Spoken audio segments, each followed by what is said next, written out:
તાપી જિલ્લાના વાલોડ તાલુકાના ડુમખલ ગામમાં જમીન વિવાદે મોટું સ્વરૂપ ધારણ કર્યું છે, જેમાં એક આદિવાસી મહિલા અને તેના પરિવારે ન્યાયની માંગ સાથે આત્મવિલોપનની ચીમકી ઉચ્ચારતા સમગ્ર પંથકમાં ચકચાર મચી જવા પામી છે।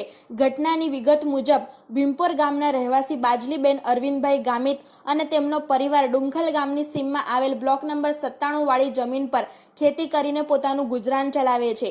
ત્યારે ગત 24 જાન્યુઆરી 2026ના રોજ બપોરના સમયે નનસાડ ગામના મગનભાઈ હરજીભાઈ પટેલ નામના શખ્સે ખેતરમાં આવીને કામ કરી રહેલી મહિલાઓને જમીન ખાલી કરી દેવા બાબતે અપશબ્દો કહી દબાણ કર્યું હતું। પીડિત મહિલાઓનો ગંભીર આક્ષેપ છે કે આ દરમિયાન મગનભાઈએ ઉશ્કેરાઈને પોતાની કમરમાંથી બંદૂક કાઢી મહિલાઓ પર તાણી હતી અને જ્યારે પરિવારના જમાઈ નરેશભાઈ ચૌહાણ તેમને બચાવવા આવ્યા ત્યારે તેમના કપાળે પણ બંદૂક મૂકી જાનથી મારી નાખવાની ધમકી આપવામાં આવી હતી।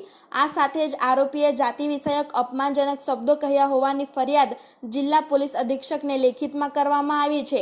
આ સંવેદનશીલ મામલામાં વાલોડ પોલીસની ભૂમિકા સુરક્ષાત્મક રહી છે, જેવી કંટ્રોલ રૂમ પર 112 દ્વારા ઘટનાની જાણ કરવામાં આવી કે તરત જ વાલોડ પોલીસની ટીમ ઘટના સ્થળે દોડી ગઈ હતી। પોલીસે તાત્કાલિક સ્થિતિ પર કાબુ મેળવી આરોપી મગનભાઈને સ્થળ પર પકડી લીધો હતો અને પોલીસ સ્ટેશન લઈ આવી હતી, જેના કારણે સ્થળ પર કોઈ મોટી અનિચ્છનીય ઘટના બનતા અટકી હતી। જો કે અગાઉના વર્ષોના વિવાદને કારણે પીડિત પરિવારે ન્યાય માટે આત્મવિલોપનની ચીમકી આપી છે, પરંતુ પોલીસ તંત્ર દ્વારા આ મામલાને અત્યંત ગંભીરતાથી લેવામાં આવ્યો છે અને પીડિત પક્ષને યોગ્ય તપાસનું આશ્વાસન આપવામાં આવ્યું છે। આ મામલે વિશ્વસનીય વાલોડ પોલીસ સૂત્રનો સંપર્ક કરવામાં આવ્યો હતો ત્યારે જાણવા મળ્યું હતું કે આ અંગેની તપાસ ચાલી રહી છે અને ગુનાની ગંભીરતાને સમજવા માટે તપાસ કરવામાં આવી રહી છે અને ત્યારબાદ એફઆઈઆર સહિતની પ્રક્રિયા હાથ ધરવામાં આવશે। જો કે પ્રાથમિક તપાસમાં જાણવા મળ્યું છે કે જે બંદૂકનો ઉપયોગ થયો હતો તે એર ગન હોવાનું જાણવા મળેલ છે। ત્યારે પોલીસ પ્રશાસન હાલમાં તમામ પુરાવાઓ એકત્રિત કરી રહ્યું છે। જી, તમારું નામ? બાજલીબેન અરવિંદ, ભીમપોર, ડુંગરી ફળિયું। જી, અત્યારે શું બનાવ બન્યો હતો? હવે પિસ્તોલ લઈને આવેલા મારવા હારું, મારીને અહીંયા દાટી દેવા એમ કેતો હતો મને। તો કઈ બાબતે મારવા માટે આવ્યા હતા? જમીને મારું છે એમ કરીને એ બોલાબોલી કરતો હતો। કોણ? મગનભાઈ। તો મારી જમીન છે એમ કેતો હતો। એ મગનભાઈ કોણ છે ને ક્યાંના છે? કાયના છે નનસાડ છે। તો એમનો આ જમીન સાથે શું કનેક્શન છે? કનેક્ટ છે જમીન અમે બાપ દાદા વખત ની ખેડતા છે અમે બારે એ લોકો હું કર્યું તે અમને ની ખબર નામે કરાવી લીધી એને। જી, તમારું નામ? મારું નામ નરેશભાઈ ભીમજીભાઈ ચૌહાણ છે। હું બારલીબેન અરવિંદભાઈ ગામિતનો જમાઈ બોલું છું। આ વર્ષોથી અમે જમીન ખેડી ખાયા છે, મારા સાસુ ને લોકો 4 પેઢી થઈ ગઈ જમીન ખેડી ખાયા છે। મગન હરજી પટેલ તે અમારા વિરુદ્ધ કઈ જમીન બારોબાર એને શું કર્યું તે ખબર નથી।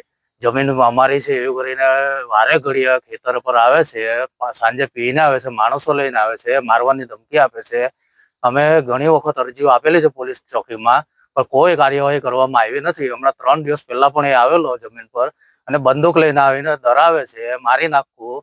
મારી સાસુને કહે છે ડોહી હું તને મારીને દાટી દેવા। એ બાબતની પણ અત્યારે હાલમાં અમે અરજી આપી છે, પણ પોલીસે કોઈ કાર્યવાહી કરી નથી અને વર્ષોથી અમે ખેડી ખાતા આવ્યા છે અને જ્યારે હોય ત્યારે એ ધમકી મારે છે અને પોલીસ અમારી છે, અમારા બાપની છે, અમારા હાથમાં છે। પોલીસ અમારું કાંઈ કરી નહીં લે। મારી સાસુને કહે છે કે તું ડૂબડી છે, આ તમે આદિવાસીઓ છો, તમારાથી કાંઈ થાય નહીં, અમારું કાંઈ તોડી નહીં લેવો તમે, એવી ધમકીઓ મારે છે। વારે ઘડી આવે છે, હમણાં બંદૂક લઈને પણ એ મારવાની કોશિશ કરતો હતો અમને। ત્યારે અમે 112માં મેં ફરિયાદ 112માં મેં ફોન કર્યો, 112 વાળા આવેલા પોલીસ વાળા અને મગનને એને બેસાડીને પોલીસ સ્ટેશન લઈ ગયા। ત્યાર પછી અમે અરજી ત્યાં લખીને આપી રાઇટિંગમાં, તો અમને કહે તમે હવે સાંજે 6 વાગે આવજો।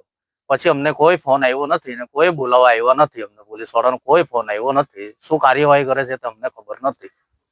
તમે કહો છો બંદૂક લઈને આવ્યા તો એ બંદૂક હાલ કોના કબ્જામાં છે? બંદૂક પોલીસ વાળાના હાથમાં હતી, પોલીસ વાળાએ લઈ લીધી મગન પાસેથી। અત્યારે ક્યાંય અમને ખબર નથી પોલીસ વાળા પાસે છે કે મગન પાસે છે। તમારી શું માંગણી છે?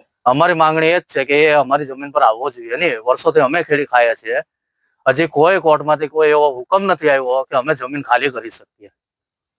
અમારે એ જ છે કે અમે જે ખેડી ખાયા છે તો અમને ખેડી ખાવા દે.